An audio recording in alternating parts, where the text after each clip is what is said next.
नमस्कार दोस्तों, आपका बहुत बहुत स्वागत है हमारे YouTube चैनल टेक्निकल मनीष में। तो आज का वीडियो बहुत ही खास होने वाला है क्योंकि आज के वीडियो में मैं आपको लाइव सेमिनार अटेंड कराने वाला हूं। क्योंकि आज मैं अभी अपने गांव में हूं और मेरे गांव से 35 किलोमीटर आगे दरभंगा शहर है। तो वहीं लाइव सेमिनार होने वाला है। जो यूट्यूब पर जो चैनल है जोश टॉक, जो आप लोग भली भांति जानते होंगे, जो लोग जोश टॉक देखते होंगे उन लोगों को पता होगा कि जोश टॉक क्या है। तो जोश टॉक जो चैनल है उसी की तरफ से लाइव सेमिनार दरभंगा में होने वाली है। तो मैं अभी अपने गांव में हूँ, यहाँ मैं फ्रेश वगैरह हो जाता हूँ, तैयार वगैरह हो जाता हूँ। इसके बाद मैं वहाँ जाऊँगा। तो आज के इस वीडियो में आपको दिखाऊंगा कि लाइव सेमिनार में कैसे क्या होता है। मुझे भी जानकारी नहीं है कि वहाँ लाइव सेमिनार में क्या होने वाला नहीं होने वाला है। तो वहाँ जाने के बाद ही मुझे पता चलेगा और देखने को मिलेगा कि क्या होता है। तो इस वीडियो में बने रहिए। और मैं जा रहा हूँ दरभंगा, बने रहिए। और मैं यहाँ से 35 किलोमीटर है दरभंगा, जो कि मैं निकल रहा हूँ दरभंगा के लिए बाइक से।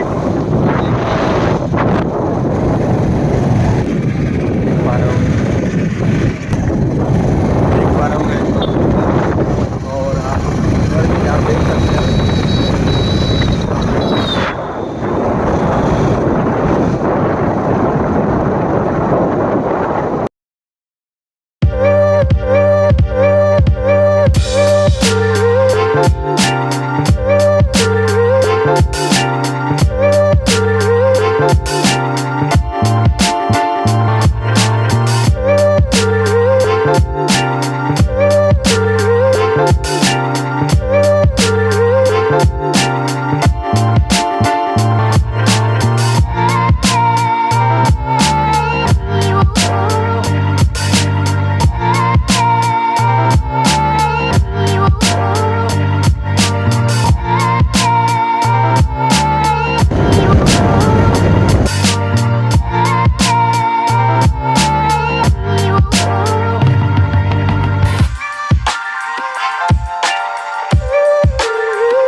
फाइनली पहुंच चुके हैं दरभंगा पब्लिक स्कूल, जहां की जोश टॉक का लाइव सेमिनार होने वाला है। तो आप लोग देख पा रहे हो, मेरा ये फ्रेंड है जो साथ में आया है।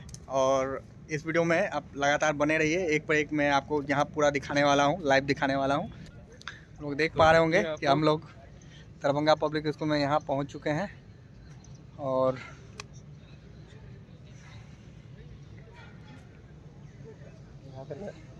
नज़ारा दिखाइए।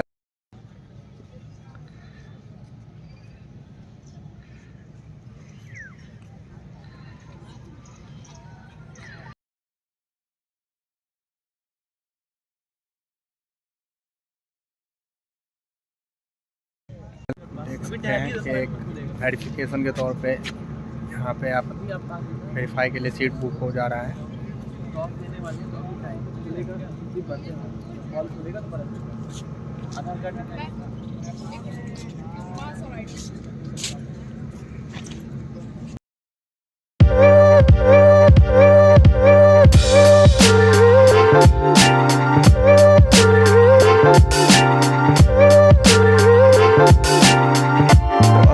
दरभंगा पब्लिक स्कूल के ग्राउंड में है और देख रहे हैं पीछे भी आप देख पा रहे होंगे बहुत सारे जो पार्टिसिपेंट हैं जो आए हैं देखने के लिए लाइव सेमिनार।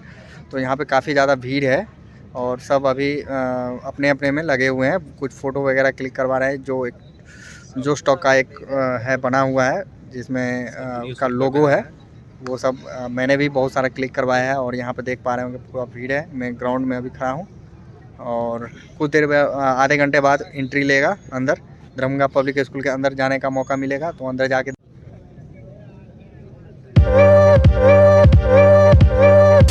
दोस्तों आप लोग देख पा रहे होंगे कि लाइन लग गई है यहाँ पे अंदर जाने के लिए।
देव ने बताया आपको। मैं आपको 3 कहानियां सुनाने आया हूं, और 3 कहानियां जिनसे मैंने कुछ लर्निंग ली है, मैं कुछ सीखा हूं, वो 3 कहानियां मैं आपसे आज शेयर कर रहा हूं। और 3 कहानियां सुनाने के बाद अंत में मैं अपनी जिंदगी की सबसे बड़ी अनाउंसमेंट आज यहां दरभंगा में इस हॉल में करूंगा।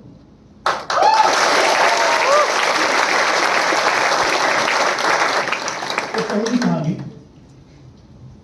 ये कहानी मैंने अपनी जिंदगी में किसी को नहीं सुनाई, कभी किसी को नहीं बताया। करीब 40 साल से ये कहानी मेरे अंदर है, और इस कहानी की जो बारीकियां हैं, जो डिटेल्स हैं, वो शायद किसी को भी नहीं मालूम। यहाँ शोभित खड़े हैं, जिनको मैं बहुत सालों से जानता हूं, उनके बचपन से जानता हूं, और उनको भी शायद नहीं मालूम है। जब ये वीडियो YouTube पर रिलीज होगा तो मुझे यकीन है कि मेरी फैमिली वो भी हैरान हो जाए, क्योंकि मैंने उनको भी ये कहानी कभी नहीं सुनाई। तो मैं आप लोगों पे बहुत भरोसा कर रहा हूं ये कहानी आपको सुना। तो मैं करीब 10 साल का था, 10-11 साल का था, तब की कहानी है। दिल्ली में रहता था अपने बड़े भाई, माँ और बाप के साथ। तो 4 लोग दिल्ली में रहते थे। मेरे भाई मेरे से 3 साल बड़े थे, और हम दोनों एक ही स्कूल में पढ़ते थे, साथ जाते थे स्कूल बस में। वो 3 साल बड़े थे, तो बड़ी क्लास में थे। वो पढ़ाई में मेरे से बहुत अच्छे थे, बहुत अच्छे। तो उनके नंबर आते थे 90, मेरे आते थे 50। तो बहुत डांट पड़ती थी मेरे, और स्कूल में टीचर, माँ बाप सब कहते थे कि इनकी तरह बनो, इनकी तरह बनो। उसके नंबर आते हैं, तुम्हारे क्यों नहीं नंबर आते हैं? तो बड़ा बुरा लगता। लेकिन हम दोनों भाई के साथ रहे, 1 हफ्ता निकल गया, 2 हफ्ते निकल गए। फिर एक अजीब सी खबर आई। खबर ये आई कि उन सब टेस्ट के बाद डॉक्टर्स ने ये पता लगाया, और ये सब हो रहा था दिल्ली में, एक हिंदुस्तान का शायद बहुत बड़ा हॉस्पिटल है, all India institute of medical sciences, AIIMS. तो एम्स में टेस्ट हो रहे। तो डॉक्टर ने बोला कि शायद इनको ब्रेन कैंसर, जिसकी वजह से आपकी जो कंसंट्रेशन करने की एबिलिटी होती है, जो आप पढ़ते हैं, वो कम हो गई और चीजें भूल जाते हैं, और इनका ऑपरेशन करना पड़ेगा। तो अगले 2 हफ्ते में उनका एक ऑपरेशन हुआ, और डॉक्टर्स ने बोला ऑपरेशन के बाद ठीक हो जाएंगे। ऑपरेशन के बाद घर आए तो कुछ ही दिन घर रहे, और बचपन में आपको छोटी छोटी चीजों से बहुत लगाव होता है। तो जब आपके ब्रेन का सर्जरी होती है तो उससे पहले बाल शेव किए जाते हैं। तो वो छोटी छोटी बातें मुझे याद रह गई कि मैं हॉस्पिटल में था और नाई को बुलाया गया कि इनके बाल शेव करने, और बहुत रोया कि मुझे बाल शेव नहीं कराने। तो खैर बाल शेव हुए, पहली सर्जरी हुई, दूसरी सर्जरी हुई। अगले करीब 10 महीने में हॉस्पिटल में रहे वो लोग, मेरे माता पिता और भाई, और उनकी करीब 3 सर्जरी हुई, 3 या 4 सर्जरी। और उस बीच मैं अपनी नानी के घर रहा, घर में कोई था नहीं, तो मुझे मेरी नानी के घर रख दिया गया। और 3 सर्जरीज के बाद करीब 9-10 महीने नानी नाना के पास रहा। वहाँ मेरे बड़े मामा, छोटे मामा, 2 मामियाँ, वो सब थे, तो मेरा ध्यान रखते थे। लेकिन रात को अकेला मैं सोते हुए रोज रोता था कि मेरा भाई, जिससे मैं 3 साल छोटा हूँ, जिससे मैं बहुत जलता था, जिसकी टीचर्स तारीफ करते नहीं करते थे, आज वो हॉस्पिटल में अकेला कैंसर से लड़वाया। तो 9-10 महीने निकल गए और मैं इंतजार करता था कब घर आएगा। तो एक दिन मामा जी ने बोला कि तैयार हो जाओ, घर आ रहा है, हम घर चलेंगे। तो बहुत खुश हो गया। और वो और मैं दोनों मिलके, पैसे उस टाइम कम होते थे, तो एक आइसक्रीम आती थी कसाटा, आजकल मालूम नहीं आती है कि नहीं आती है, तो बड़ी सी आइसक्रीम होती थी, वो हम दोनों बहुत शौक से खाते थे। तो मामा जी ने कहा चलो घर चलेंगे, तैयार हो जाओ। तैयार हो गया। तो मामा जी के पास स्कूटर था ग्रे कलर का, उस टाइम पे आता था विजय सुपर।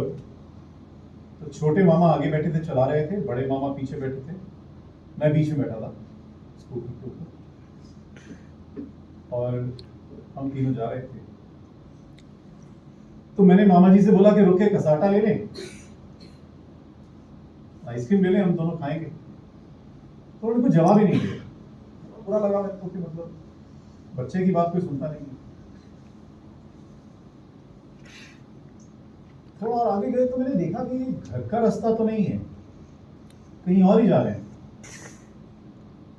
घर तो जा नहीं रहे। तो मैंने कहा मामा जी हम जा कहाँ रहे हैं, घर तो जा नहीं रहे। फिर कोई जवाब नहीं। बहुत ही गुस्सा आया मैं, क्या मेरा भाई घर आ रहा है, मुझे आप मतलब जवाब भी नहीं दे रहे। तो स्कूटर जाके पार्किंग में खड़ा कर दिया। मैंने देखा अजीब सा था कुछ, बिल्डिंग समझ नहीं आया, मैं छोटा था, इतना जानता नहीं था। अब मालूम है मेरे को हम कहाँ गए थे। तो वो दिल्ली में एक निगम बोध घाट करके है, क्रिमेशन ग्राउंड, तो वहां पहुंचे और अंदर गए तो बहुत सारे लोग थे वहां, और बहुत सारे लोग जिनको मैं नहीं जानता था। मैं 10-11 साल का, तो मैं नहीं जानता था इन लोगों को, और लोग रो रहे। और दूर एक, और देखिए छोटा बच्चा कैसे सोचता है। तो सब लोग सफेद कपड़े पहन के रो रहे थे, और मैंने कलर्ड कपड़े पहने हुए। वो सब लोग बहुत रो रहे थे, और मुझे बहुत गुस्सा आ रहा था, क्योंकि मैं उनमें से किसी को नहीं जानता था।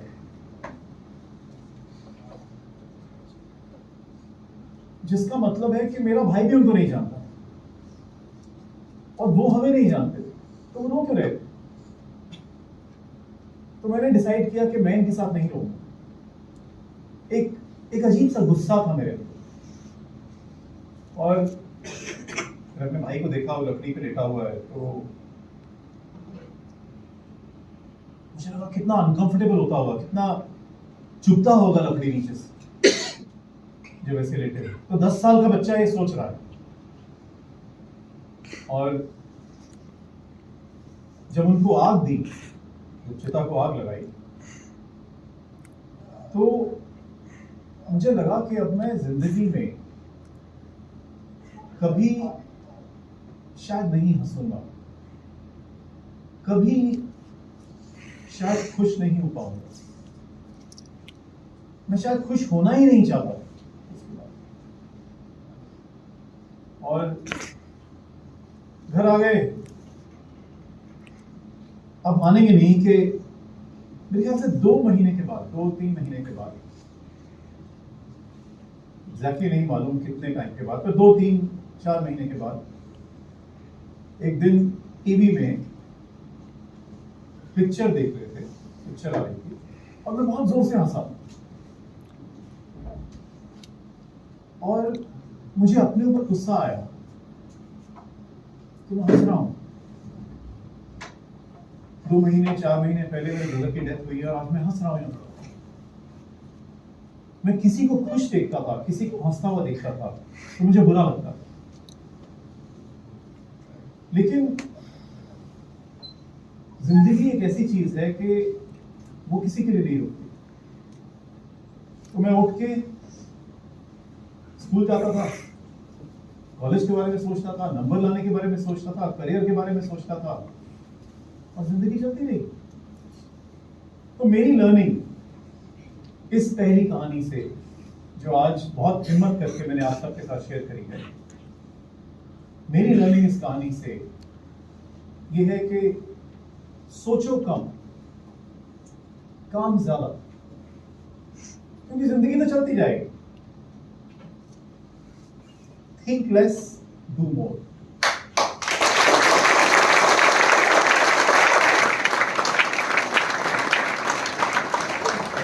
ये मेरी जिंदगी का एक बहुत बड़ा लर्निंग, बहुत बड़ा प्रिंसिपल बन गया आगे जाके। Think less, do more. तो ये थी पहली कहानी। दूसरी कहानी सुनाने से पहले मैं आपसे पूछना चाहूंगा, आप में से कितने लोगों ने अभी एप्पल का फोन रखा हुआ? किसी ने? एक के पास। कितने लोग एप्पल का फोन लेना चाहेंगे? अच्छा, इतना पॉपुलर है मेरे पास नहीं। तो ये कहानी है फिर 2004। तो 2004 में, उस टाइम पे मैं, एक डेल नाम की कंपनी है, नाम सुना है? कितने लोगों ने डेल का नाम सुना? तो डेल कंप्यूटर बनाती है, सर्वर्स बनाती है, लैपटॉप बनाती है, टेक्नोलॉजी कंपनी है। माइकल डेल ने शुरू की थी, यूएस बेस्ड कंपनी है। तो मैं डेल में डायरेक्टर था और कई देशों का काम संभालता था, बैंगलोर में रहता था। तो मैं डेल छोड़ रहा था, ये डायरेक्टर की जॉब छोड़ के, और एक और कंपनी ने मेरे को सीईओ, मैनेजिंग डायरेक्टर के लिए ऑफर दी। मैं उसके बारे में सोच रहा था, ज्वाइन करने वाला था, कुछ टाइम था अभी। और एक दिन सुबह 6 बजे मेरा फोन बजता है, और यूएस का नंबर है, अमेरिका का नंबर। तो जब फोन आता है तो पता लग जाता है नंबर कहाँ का है, तो अमेरिका का नंबर था। तो सुबह 6 बजे फोन बज रहा है, उठा लिया मैंने। तो उसमें एप्पल जो कंपनी है, एप्पल की रिक्रूटमेंट हेड, जो रिक्रूटमेंट करते हैं, जो हायरिंग करते हैं, लोगों को हायर करते हैं कंपनी, उनकी जो हेड है, उनका फोन। तो उन्होंने मेरे से बोला कि वो इंडिया में एक इंडिया हेड, अपने जो नया ऑपरेशन शुरू करने वाले हैं, उसके लिए एक इंडिया हेड को ढूंढ रही हैं, और मेरा नाम उनको कहीं से पता लगा, तो वो मेरे से बात करना चाहते। तो एप्पल तो मतलब उस टाइम भी बड़ी एस्पिरेशनल, बड़ा मन करता था एप्पल का फोन हो, एप्पल में काम करें, एप्पल का ये हो। तो बड़ा खुश हो गया था कि चलिए एप्पल में बात चल रही है। तो उसके बाद अगले 2 हफ्ते में टेलीफोन के ऊपर मेरी कुछ इंटरव्यूज हुई, और उसके बाद उन्होंने बोला आप अमेरिका आइए और यहाँ पर आपको और लोग मिलेंगे। तो उन्होंने मेरा ट्रैवल वगैरह ऑर्गेनाइज किया, और मैं अमेरिका चला गया करीब 1 हफ्ते के लिए। और अमेरिका में, कैलिफोर्निया में एक कुपर्टिनो नाम का शहर है, छोटा सा। कैलिफोर्निया कितने लोगों ने सुना? अच्छा, सबको। तो कैलिफोर्निया में कुपर्टिनो नाम का शहर है, जहां पर एप्पल का एक बड़ा सा हेडक्वार्टर, उनका सबसे बड़ा। तो उसके पास में होटल में उन्होंने मेरी बुकिंग कर दी, वहां रहा मैं 1 हफ्ता, और रोज सुबह मुझे पिकअप करके ऑफिस ले जाते थे। वहां मेरी इंटरव्यूज होती थी। तो करीब 3-4 दिन में बहुत सारी इंटरव्यूज हुई, बहुत सारे लोगों को मिला, सब अच्छा हुआ। तो उसके बाद उन्होंने बोला कि आपसे हमारे जो सीईओ हैं, स्टीव जॉब्स, वो मिलेंगे। तो स्टीव जॉब्स एक दुनिया के जाने माने, जैसे माइकल डेल हैं, बिल गेट्स हैं, ऐसे स्टीव जॉब्स हैं। तो स्टीव जॉब्स एप्पल के फाउंडर हैं और एप्पल के सीईओ थे। और तो उन्होंने बोला स्टीव जॉब्स से आपकी इंटरव्यू होगी। तो मैं बहुत खुश था। और स्टीव जॉब्स अब नहीं रहे। 2011 में स्टीव जॉब्स की डेथ हो गई कैंसर से, और मेरे बर्थडे वाले दिन स्टीव जॉब्स की डेथ हुई 2011 में। तो स्टीव जॉब्स की इंटरव्यू, बहुत ही बिजी इंसान रहे थे, तो उनकी इंटरव्यू के लिए उन्होंने बोला अच्छा कल सुबह आपको ब्रेकफास्ट में मिलेंगे। फिर सुबह 6 बजे किसी का फोन आया कि नहीं वो तो बिजी हैं, तो आज नहीं मिल सकते, आपको शाम को मिलेंगे। फिर बोला नहीं अच्छा कल दोपहर को मिलेंगे। तो ऐसे चल रहा था, तो मिल नहीं पा रहे थे। तो आखिरकार उन्होंने बोला कि अच्छा आपको स्टीव जॉब्स ने गाड़ी में करीब 1 घंटा कहीं जाना है, तो गाड़ी में आपको मिलेंगे। ठीक है, कोई बात नहीं। उससे पहले भी ऐसी गाड़ी में, प्लेन में इंटरव्यूज, मीटिंग्स हो चुकी थी मेरी। तो उन्होंने बोला अच्छा 3 बजे आपको गाड़ी लेने आ जाएगी और स्टीव जॉब्स को आप मिलेंगे। और स्टीव जॉब्स की मैं बहुत इज्जत करता हूँ आज भी, और मैं ही नहीं, दुनिया में बहुत लोग, क्योंकि उन्होंने इतनी आइकॉनिक, इतनी बड़ी कंपनी बनाई है और इतनी अच्छी तरह बनाई है, तो उनके जैसे लीडर्स बहुत ही कम हैं। तो एक बड़ी सी काले रंग की गाड़ी, ऐसी गाड़ी जो मैंने पहले कभी देखी नहीं थी, उसका नाम नहीं सुना था, मुझे लेने आ गई। तो मैं बहुत एक्साइटेड था। ड्राइवर ने बोला पीछे बैठ जाओ, बैठ गया। और उसके बाद हम स्टीव जॉब्स को लेने गए, तो वहां पर करीब 1-1.5 घंटा वेट करना पड़ा। बिजी आदमी है, तो 1-1.5 घंटे बाद वो आए और साथ में उनकी एक असिस्टेंट आई, तो वो साथ में बैठ गए पीछे वाली सीट पे। तो आगे में ड्राइवर और उनकी असिस्टेंट बैठ गए और गाड़ी चली। उन्होंने फिर से बात करनी शुरू करी, इंटरव्यू करनी शुरू करी, कई सवाल पूछे फैमिली के बारे में, एजुकेशन के बारे में, मेरे वर्क एक्सपीरियंस के बारे में, लर्निंग्स के बारे में, और मैं जवाब देता रहा, सब अच्छा जा रहा था। फिर उन्होंने ये सवाल पूछा जिसकी वजह से मैंने वो डिसीजन लिया। तो उन्होंने मेरे से पूछा कि तुम मुझे कैसे यकीन दिलाओगे कि इंडिया के लोग उस क्वालिटी का काम कर सकते हैं जो अमेरिका के लोग। और ये बात है 2004-2005 की, जब इंडिया में आईटी इंडस्ट्री जो है वो अच्छी ठीक ठाक स्टेज पे पहुंच गई। और उस मीटिंग में उन्होंने मेरे से ये बात 3-4-5 बार दोहराई कि मुझे नहीं लगता कि इंडिया के लोग उस क्वालिटी का काम कर पाएंगे जो यूएस के लोग कर सकते हैं। तो मुझे धीरे धीरे समझ में आना शुरू हो गया कि शायद इन्होंने हमारा भारत अच्छी तरह समझा नहीं है। और जो टाइम मुझे काम में लगाना चाहिए अगर मुझे ये नौकरी मिलती है, वो टाइम मेरे को इनकी मैनेजमेंट टीम पे लगाना पड़ेगा, उनको समझाने के लिए, बार बार कन्विंस करने के लिए, नहीं नहीं नहीं लोग अच्छे हैं। तो इस मीटिंग में ये बड़ा जबरदस्त एक पॉइंट रहा कि इंडिया के लोग वो क्वालिटी का काम कर सकते हैं क्या जो अमेरिका के लोग कर सकते हैं। और ये चीज मेरे दिमाग में खटकती रही। यूएस का